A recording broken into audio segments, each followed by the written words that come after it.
শুরুতে আল্লাহ রাব্বুল আলামিনের আবার প্রশংসা জ্ঞাপন করছি যে আল্লাহ আমাদেরকে তাওহীদের পথে কবুল করেছেন, যে আল্লাহ আমাদেরকে সুন্নাহর পথে চলা সহজ করে দিয়েছেন। আল্লাহ সুবহানাহু ওয়া তাআলা যদি তৌফিক না দিতেন তাহলে তাওহীদ ও সুন্নাহর পথে চলা সহজ ছিল না। যিনি সহজ করে দিয়েছেন তার এই প্রশংসা জ্ঞাপনার্থে বলি আলহামদুলিল্লাহ।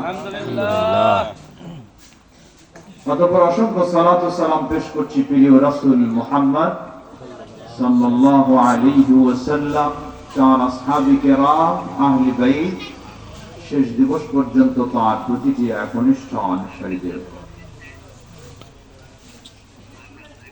সমবেত দিনী ভাই ও বোনেরা, রাত খুব গভীর হয়নি,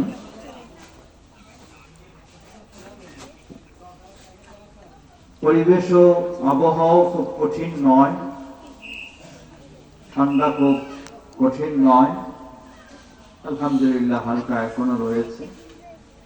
সুন্দর পরিবেশ, সুন্দর ব্যবস্থাও রয়েছে।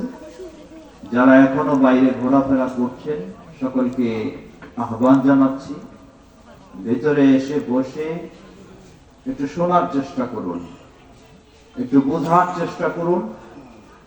আল্লাহর দ্বীন শুধু জন্মগত মানলেই হয় না, দ্বীন মানতে হয় কোরআন এবং সুন্নাহর আলোকে, ঠিক দ্বীন মানতে হয় সঠিক দলিলের আলোকে, তাহলে সেটি কাজে আসবে। আর যদি শুধু জন্মসূত্রেই মুসলিম হিসাবে চলতে চাই তাহলে আল্লাহ সুবহানাহু ওয়া তাআলার কাছে টিকে থাকা খুবই কঠিন হবে।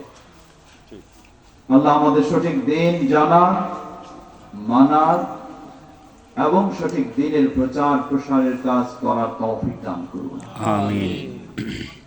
সমবেত মুসল্লিবৃন্দ, সমবেত দ্বীনী ভাই ও বোনেরা, আসলে এই ধরনের মাহফিলে আসার সুযোগ আমাদের খুব কমই হয়, কিন্তু এই সমস্ত অঞ্চলে আসাটাও প্রয়োজন মনে করি।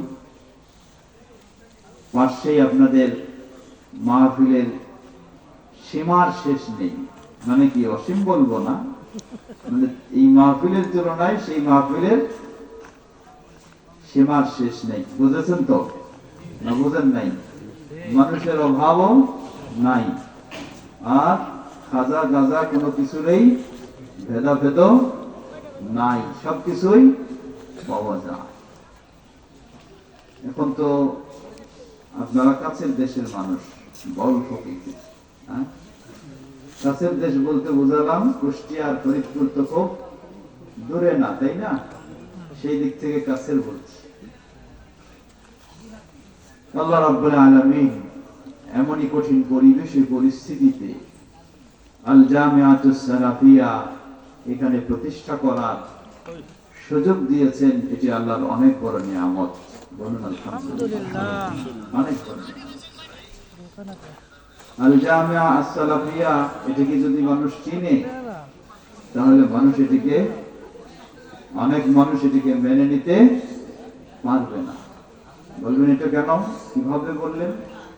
জবাব আগেই বলে গেছেন আমাদের আল জামিআতুস সালাফিয়ার প্রিন্সিপাল সাহেব, যে আমাদের কথা কাজ হলো তাওহীদের পক্ষে, শিরকের বিরুদ্ধে, সুন্নাহর পক্ষে, বিদআত বিরুদ্ধে।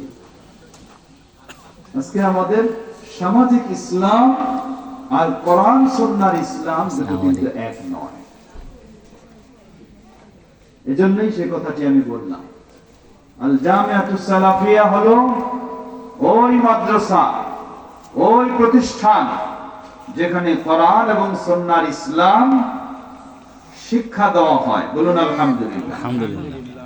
কোরআন এবং সুন্নাহর ইসলাম আমল করা হয়, কোরআন এবং সুন্নাহর ইসলাম প্রচার করা হয়, এটি হলো সেই প্রতিষ্ঠান। সুতরাং পরিসরে হয়তো ছোট দেখছেন, পরিমাণে হয়তো কম দেখছেন, কিন্তু আলহামদুলিল্লাহ এটি নির্ভেজাল, বলুন আলহামদুলিল্লাহ। আলহামদুলিল্লাহ।